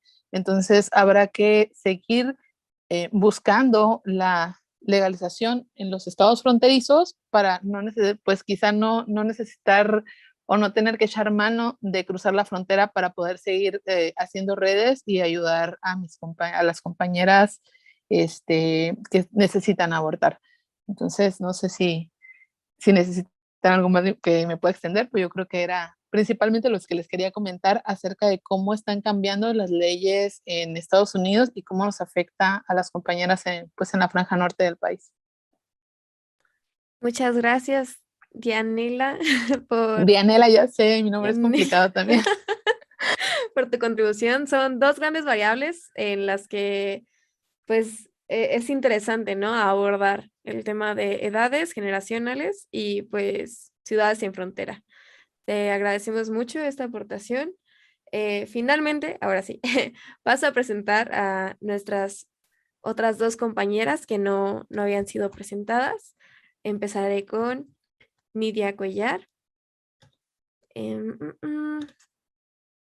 Ella es activista en desarrollo, ingeniera con pasión por la defensa de los derechos de las mujeres, en busca de la participación política para el cambio de nuestro país, buscando que la voz de las mujeres resuene. Le agradecemos mucho su participación. Y pues ya, por último, a la maestra Brenda Berenice Palafox Quintana, quien fue quien organizó pues todo este conversatorio. Es especialista en participación política de las mujeres. Tiene 40 años y es orgullosa originaria de la Ciudad de México.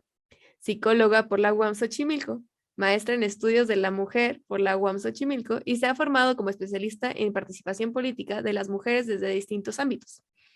Cuenta, entre otras formaciones, con un diplomado en igualdad de género, políticas públicas y legislación y liderazgo por el ITAM, con una certificación de Red Conocer para la impartición de cursos ECO 217 y en distintos seminarios de investigación sobre la participación política de las mujeres por la UNAM.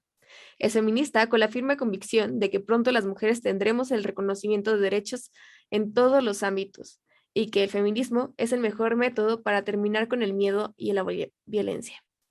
Su labor se enfoca en apoyar liderazgos políticos y sociales de mujeres por medio de distintas estrategias, lo que le ha permitido tener encargos de trabajo comunitario, análisis e investigación, información y capacitación política, también en difusión y manejo de redes sociales.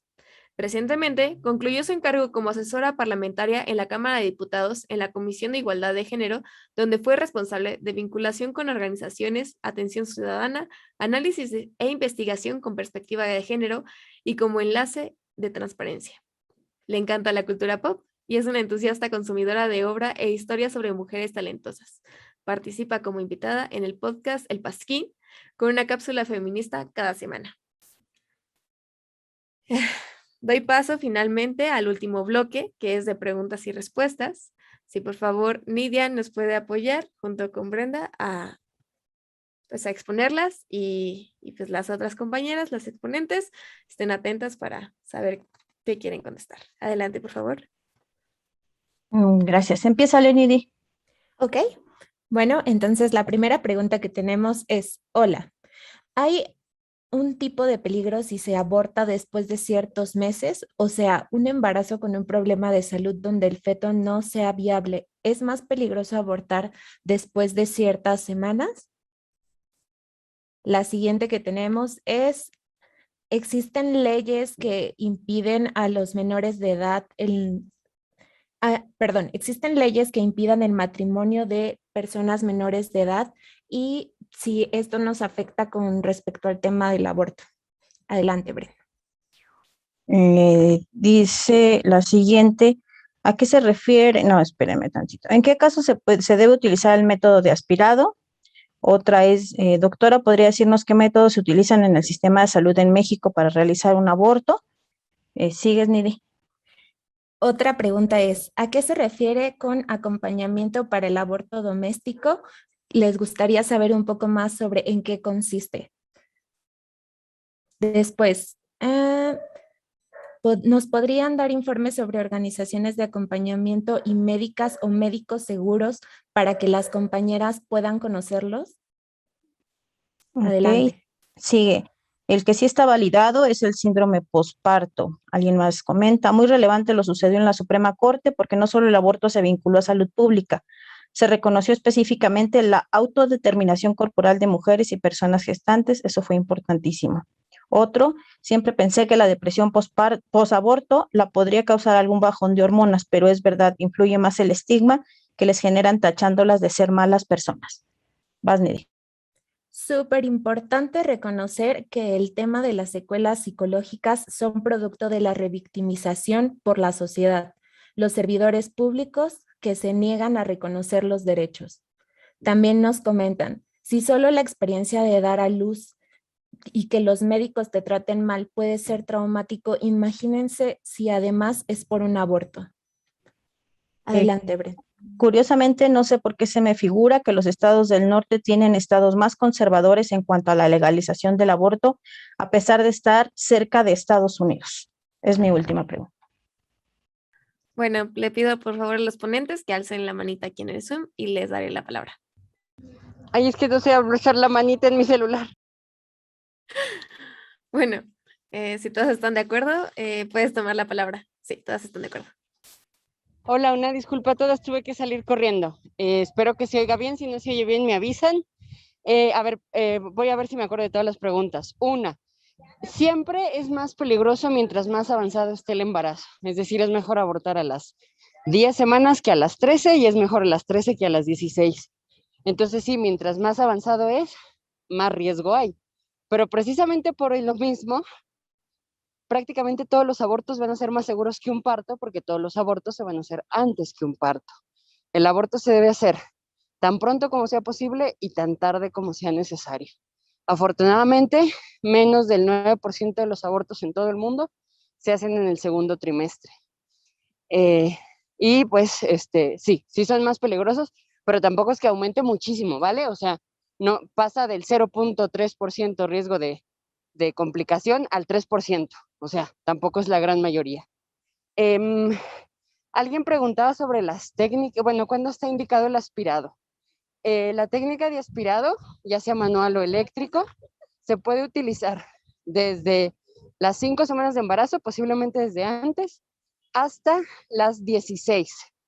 Después de las 16, el aspirado no es suficiente y se tiene que utilizar un forceps. Y de hecho a ese ya se le llama más bien dilatación y evacuación, porque el aspirado solo aspira el líquido amniótico y el forceps es el que, digamos, toma el producto y lo jala entero, no le cortan partes ni nada por el estilo. Eso se prefieren porque son más rápidos, pero realmente el aborto con medicamentos se puede realizar en el tercer trimestre muy bien. Lo único que pasa es que son procesos que normalmente tardan unas 12, 14 horas y pues por eso se prefiere el instrumentado. Y no sé si me está faltando alguna duda. Como recomendaciones sobre el sistema de salud para realizar abortos. Pues yo creo que lo primero... seguros. Ajá. Yo creo que lo primero es desestigmatizar el aborto por telemedicina. Como somos las acompañantes las que realizamos el aborto por telemedicina, como que todo el mundo siente que si no vas al consultorio y te hacen un ultrasonido y te hacen un aspirado, entonces no está siendo seguro. Cuando en realidad el aborto por telemedicina es súper seguro, se ha demostrado muchísimas veces y con la pandemia resaltó todavía más. La evidencia hasta ahora demuestra que si no tienes factores de riesgo para embarazo ectópico, no es necesario hacer ultrasonido para descartar ectópico y eso ahorra recursos y tiempo. Y también la evidencia ha demostrado que mientras la paciente no tenga molestias, no se debe hacer ultrasonido de rutina porque se presta a sobrediagnósticos. Es decir, la paciente está perfecta, pero en el ultrasonido ves algo mal y le dices, no, tiene restos, vamos a hacerle un aspirado, cuando en realidad la paciente no tenía nada. Entonces, La medicina ha demostrado que mientras menos invasivo sea el proceso, pero más precoz, es mejor para la paciente. Entonces, yo creo que lo primero es desestigmatizar el aborto con medicamentos, el aborto por telemedicina, incluso aquí en Ciudad de México, ya que no se hagan legrados. El legrado es un proceso obsoleto. Si hay médicos o médicas que siguen realizando abortos, incluso tratamiento para abortos espontáneos o para retención de restos ovulares, con legrado y no con aspirado, son médicos que no se están actualizando, porque eso es obsoleto. Le agradezco mucho, doctora. Le doy la palabra a Pilar Rosas. Bueno, pues me gustaría abordar la pregunta de los estados del norte y del sur. Uno de los temas que nosotras tuvimos cuando se despenaliza el aborto y que inclusive son en los espectaculares y en los titulares de las noticias era el segundo estado más pobre logra despenalizar el aborto, cuando realmente fueron una serie de coyunturas que pasaron no solamente a nivel nacional, sino a nivel local para que estas situaciones pudieran pasar. El comentario respecto a si los estados del norte o los estados del sur tienen un poquito más esa tendencia a penalizar o a despenalizar, si bien podría ser en un punto cierto, creo que también influye, como bien lo dijo la compañera, la influencia de Estados Unidos, ¿no? Y sobre todo que en Estados Unidos se gestan estos grupos pro vida, que los vimos, por ejemplo, aquí, cuando realmente se despenaliza el aborto, cuando están en el pleno de la discusión, se empiezan a dar campañas de grupos pro vida, provenientes de Estados Unidos, que transmitían cortos. Entonces, no recuerdo la verdad el nombre de la película, pero creo que estábamos hablando del mismo actor que se dedica a la promoción de antiderechos, realmente financiaban toda esta campaña, ¿no? Entonces realmente vemos muchos intereses en el tema de la despenalización, que no precisamente es una oposición de las propias mujeres, ¿no? Sino son factores externos que influyen en esta coyuntura política y hasta cierto punto económica. Otro punto que me gustaría abordar es el tema de la importancia de resaltar que como tal el aborto es una decisión consciente y que no tiene como tal un síndrome post-aborto. Es súper importante también, y como bien lo dijo la médica, ir desestigmatizando el hecho de usar el aborto como un método seguro, ¿no? Y sobre todo en ese contexto de pandemia. Lamentablemente nosotros tenemos 577 municipios en donde no todos tienen acceso a ir a un hospital. Sin embargo, podemos buscar formas alternas de implementar estas estrategias de manera segura. De manera muy general, me gustaría platicar un poco del trabajo en el caso de Oaxaca, Consejeras de Oaxaca, que han sido unas grandes aliadas nuestras, que ellas se han dedicado a la promoción y acompañamiento y también formación de nuevas acompañantes para la promoción de los derechos de las mujeres. Entonces, es una asociación que yo les podría dar el contacto para que se acerquen a ellas y vean el trabajo que están realizando. Muchísimas gracias, Pilar. Le cedo la palabra a Alicia Salgado. Gracias. Sí, bueno, yo quería responder la pregunta, permíteme un segundo, sobre ¿a qué se refiere con acompañamiento para el aborto doméstico? Bueno, para empezar, me parece que todos los abortos deberían de ser acompañados. Todas las mujeres que deciden abortar, todas las personas gestantes que deciden abortar, deberían de ser acompañadas, ya que el aborto también es un procedimiento bastante difícil, bastante doloroso, bastante estigmatizado, lo que hace que las personas se sientan culpables, se sientan avergonzadas y algunas otras cosas, emociones que genera el tomar esta decisión. Por eso es que creo que debe de ser acompañado, al igual que una persona que decide parir, ¿no? Y maternar, debe de ser igual de acompañado. Se refiere a acompañamiento doméstico, pues porque los abortos en casa son viables, son muy seguros, como lo acaba de mencionar Laisha, de MedPro-Choice, y no, aquí también me gustaría como aclarar que el hecho de que sean en casa, ¿no? O que no sean en una clínica, o que no sean vistos socialmente, no sé cómo decirlo, los hace inseguros, ¿no? Al contrario, me parece que los procedimientos en casa, bien acompañados y con la información bien fundamentada, con personas que estamos capacitadas para darlo, es posible, es muy seguro y también genera en la persona que lo realiza como una tranquilidad, ¿no? Durante el procedimiento, porque lo está haciendo en un lugar que conoce, ¿no? O sea, en un lugar en el que se siente segure, en el que se siente un poquito más tranquile, ¿no? Disminuye muchísimo la ansiedad.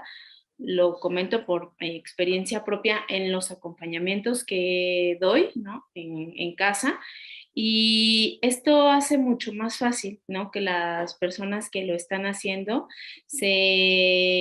pues accedan, ¿no? Cuando tú les platicas sobre las opciones que tienen, la mayoría, por lo menos en el caso de los acompañamientos que yo doy, eligen el procedimiento en casa, pues justo por esto, ¿no? Porque es un lugar de confianza, es un lugar en donde conocen qué pasa, en donde incluso saben dónde está el baño, dónde están las cosas. No es lo mismo acudir a una clínica, por muy segura y por mucho de confianza que sea, a estar en tu casa realizando un procedimiento de este tipo, y genera mucho más seguridad cuando lo haces acompañado o acompañada y acompañada, ¿no? Entonces, a eso se refiere con acompañamientos domésticos. Muchas gracias. Les agradezco mucho. Si alguien más quiere contestar alguna pregunta. Si no, Sí. pues sí, adelante. Yo nada más una cuestión en relación a la reciente aprobación de la Suprema Corte.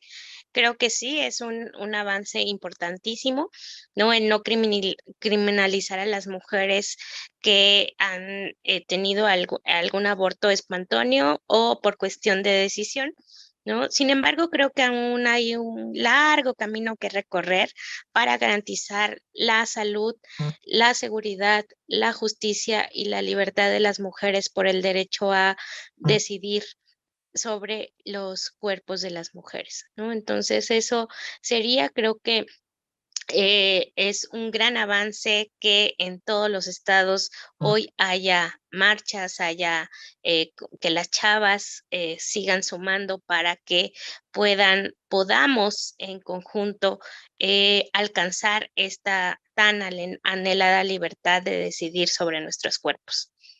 Eso sería. ¿Puedo decir algo? Claro, adelante. No sé si soné muy agitada hace rato, Tanner. Bueno, nada más quería decir, aquí hay muchas acompañantas, qué bueno, para las personas que nos están viendo, el trabajo de las acompañantas es importantísimo. América Latina es una de las regiones donde, a pesar de que casi todos los países tienen prohibido el aborto o lo tienen penalizado, la tasa de abortos inseguros ha disminuido. Y la responsabilidad es de cada una de esas mujeres, de esas personas que se han atrevido a no hacerle caso a la ley, a salirse de su área, porque la gran mayoría de las acompañantes no son médicas ni ginecólogas, son mujeres que se pusieron a estudiar, que se comprometieron y que han logrado realmente disminuir el riesgo de morbilidad, bueno, de enfermedad y de mortalidad por aborto. El aborto en casa, como ya les dije, es un proceso muy seguro y realmente mientras menos restricciones hay para acceder a él, es mejor. Yo invito a todas las acompañantes y a todas las personas que nos escuchan que investiguen al respecto. Si quieren información, me pueden buscar en todas las redes sociales como MedProChoice o Medicina por el Derecho a Decidir. Es muy importante recordar esto porque realmente estamos logrando cambiar la vida de muchísimas personas. La mifepristona y el misoprostol combinados son tan eficientes que el mayor riesgo ahorita para las mujeres es que los persiga la ley. Pero su vida, su salud, están sanas y salvas gracias a todas esas mujeres que de verdad, es que yo soy doctora, para mí es bien fácil. A mí me dices que el misoprostol es un análogo de prostaglandinas y yo sé qué es, pero para todas esas mujeres que no saben y aún así se pusieron a estudiar, incluso se arriesgaron a que las persiguieran legalmente con tal de no dejar a otra mujer que muchísimas veces ni la conocen sola, con tal de permitirle a una persona a la que le han arrebatado su autonomía a través de las leyes, a través de la desigualdad social, decirle, no, no es cierto, tú eres tuya y yo te voy a ayudar a que sigas siendo tuya, me parece un acto heroico y que no se les olvide, no somos una, no somos dos, no somos tres acompañantes, somos cientos de miles de madres, hermanas y de personas comprometidas con esta causa y sinceramente creo que todas merecen un aplauso de pie y muchísimas gracias por el trabajo que hace. Muchas gracias, doctora. Un aplauso por tus palabras también. Creo que nos conmoviste el corazón a muchas de nosotras. Bueno, nada más quiero ver si alguna de las otras expositoras que no han podido tomar la palabra en esta última sección quieren comentar algo. ¿No? Bueno, entonces pasamos a un cierre. Les agradecemos a todas. Adelante, Brenda Palafox. Muchas gracias a todas. Ya decíamos que pues la corazona combativa se nos llena, ¿no? En juntarnos, en hacer alianzas, en hacer sinergias. Esto siempre es bien importante y estamos justo desde el norte, desde Sonora, hasta Oaxaca, hasta la Ciudad de México, hasta, ¿no? Estamos en todos lados, hasta Veracruz. Entonces, muchas gracias a las personas que nos dieron sus comentarios, la mayoría de ellos muy positivos en las redes, en YouTube, a la difusión. Y decirles que Proyecto Migala es eso, o sea, lo que queremos es centrarle, sí, conciencia, ¿no? Sí, desde el conocimiento, sí, desde la causa, desde los derechos humanos. Ese es el objetivo que queremos como alcanzar. Entonces, pues, bienvenidas, nos pueden seguir en Femcine Migala para la publicación autogestiva que estamos llevando, en Proyecto Migala, en la misma OPF Migala. Pueden ver cómo nos estamos autoorganizando en este momento, cómo estamos llevando distintos temas públicos, no solo de mujeres, sino de distintas diversidades y de distintos grupos, de distintos intereses, que desde donde queremos incidir. Entonces, únicamente hacer un último anuncio, que como parte de estas incidencias, como Mujeres Migala, hemos apoyado en esta ocasión a MedProChoice con una acción simbólica para que se pueda continuar con este apoyo a las mujeres. Y estamos seguras que el público que esté escuchando puede acompañar los otros procesos de las diferentes asociaciones, como Remude, como Mujeres 8 de Marzo en Oaxaca, como los distintos casos que se han venido presentando. Búsquenlas en sus redes, los vamos a poner en la descripción del video. Y entonces, muchas gracias a todas y continuamos